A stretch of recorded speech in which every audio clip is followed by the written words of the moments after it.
வணக்கம் நண்பா, welcome to VJSK film. So அன்றைக்கி வந்து பார்க்க போகிறோம்னா நம்ம பிரேம் டேரக்டரில் நம்ம துருவா சர்ஜா ஆக்டிங்கில் அப்கம் ரிலீஸ் ஆகக்கூடிய ஒரு பேண்ட் இந்த மூவி தான் கேடி த டெவில். இந்த படம் எதிர்பார்ப்பு ஃபேன்ஸ் மட்டும் டைரக்ட் சொல்லலாம்.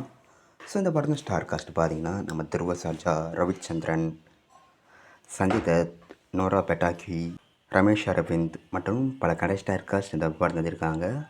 ஸோ ரீசெண்டாக இந்த படத்தில் நியூ சாங் தரமாக சூப்பர் பண்ணியிருக்காங்க. செம்ம வைபாக இருக்குன்னு சொல்லலாம். நம்ம சஞ்சய் தத் பெர்ஃபார்மன்ஸும் சாங்ஸ் அல்டிமேட்டாக பண்ணியிருக்காங்க. ஸோ வெயிட் பண்ணி பார்ப்போம் இந்த கேடி த டெவில் படம் எந்த ஒருத்தா பண்ண போகிறாங்கன்னு. அந்த படத்தை இப்போ ஏப்ரல் மந்த்து 30 தேட்டர்ஸ் பண்ணுறாங்க. ஸோ மிஸ் பண்ணாமல் இந்த படத்தை தேட்டர்ஸ் போய் பாருங்கள். அண்ட் பிடிச்சிருந்தா லைக் பண்ணுங்க, கமெண்ட் ஷேர் பண்ணுங்கள், அண்ட் மறக்க நம்ம சேனலை சப்ஸ்கிரைப் பண்ணிக்கோங்க. மீண்டும் இது போன்ற வீடியோவில் சந்திப்போம்.